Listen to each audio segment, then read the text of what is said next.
जय श्री राम आप सभी को। चलिए दूसरा वाला विवाद का बात कर लेते हैं। जैसा कि आप लोगों को पता है, विवाद था एल्विस यादव और मुनव्वर फारूकी को गले लगाने का, जिसके बीच में आया रैंडम सेना।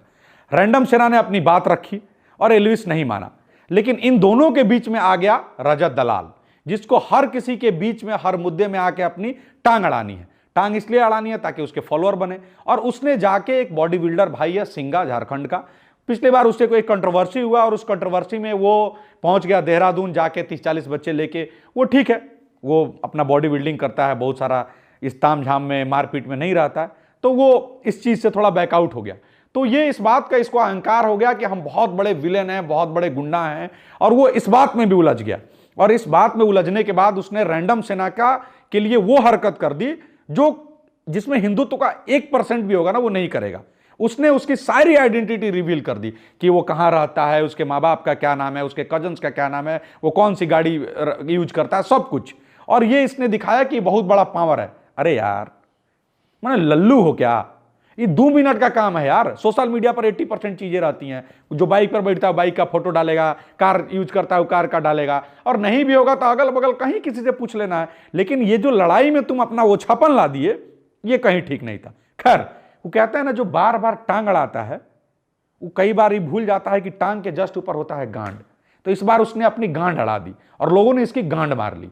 अब मुद्दा का बात यह है कि ये फ्लो में बोल गया रैंडम सेना के लिए। जिनको बहुत लोगों को नहीं पता है, बता देता है कि रैंडम सेना वाला भाई जो हिंदुत्व की लड़ाई लड़ता है वो बिहार से है। उसने ये कह दिया कि हम मुजफ्फरपुर आके देखेंगे। तो देखो भाई, मैं इसको कोई भी क्षेत्र का नहीं बनाते हुए, लेकिन मैं इतना बता दे रहा हूं कि जिस शरीर पर ही जो ऐंठन और गुमान और लइका लेके चलते हो ना, एक जानकारी के लिए बता दें कि कितना भी बड़ा शरीर हो, वो छर्रा नहीं झेल सकती है, लोहा नहीं है वो। समझ रहे हो ना? हाड़े और मांस का बटा है।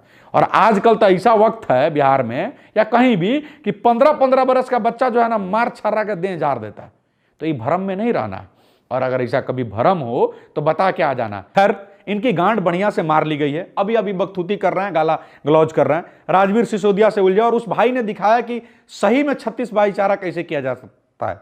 एडी नागर जो कि गुजर समाज से आते हैं उनको लेके गया, मैक्स यादव भाई जो कि यादव समाज से आते हैं उनको लेके गया, साथ ही साथ हिमांशु त्यागी भाई हैं जो त्यागी समाज से आते हैं, भूमियार समाज से आते हैं, वो भी था, और भी सभी लोग हैं। सभी लोग वहां पहुंचे और ये भाग गया। भाग के जिस गांव में पहुंचा उस गांव के लोग भी इस पर हावी हो गए, फिर ही गाली गलौज कर रहा है।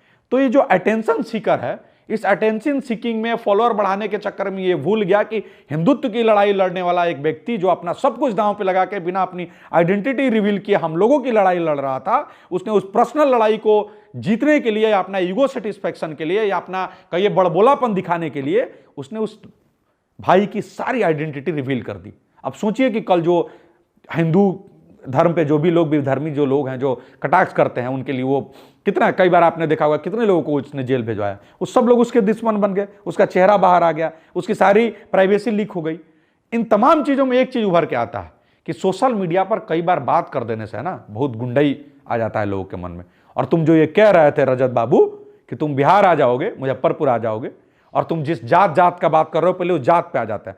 देखो, हम लोग जानते हैं कि 36 भाईचारा कैसे निभाया जाता है, लेकिन तुम जिस जाट का बात करते हो ना, वो जाट भी एक हिंदू है, और वो कभी ऐसा नीच हरकत नहीं करता है जैसा तुमने किया है कि हिंदुत्व की लड़ाई लड़ने वाले एक व्यक्ति की आइडेंटिटी रिवील कर दिया है और इस लड़ाई को नीचता के प्रकाष्ठा पर लेके चले गए हो। तो सुनो, तुम जाट नहीं हो, तुम्हारे जैसा जाट नहीं, जो जाट है वो जाट हैं। और मैं ये तुम्हारे लिए कह रहा हूं कि तुम्हारा जैसा जाट नहीं, हमारा झाट।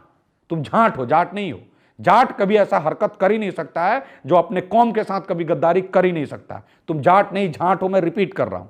और दूसरी बात सुनो, जब भी तुमको इस तरह का कभी शौक उमड़ जाए तो ये मत समझना कि ये सौरव सिंह है। यहां बिहार में जिस जात का तुम बात कर रहे हो ना, भूमियार, उसका नाम में तुम, क्योंकि तुमने आइडेंटिटी रिवील किया तो ये भी मेंशन किया है कि उसकी जाति भूमियार है।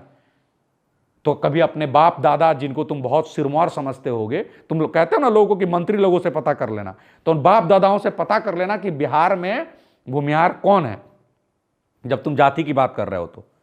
और उनसे पूछ के आना कि वो बाप दादा भी कहीं ना कहीं तुम्हारे उन भूमिहारों के संपर्क में रहे होंगे और उन्होंने कभी ना कभी शरण दिया होगा।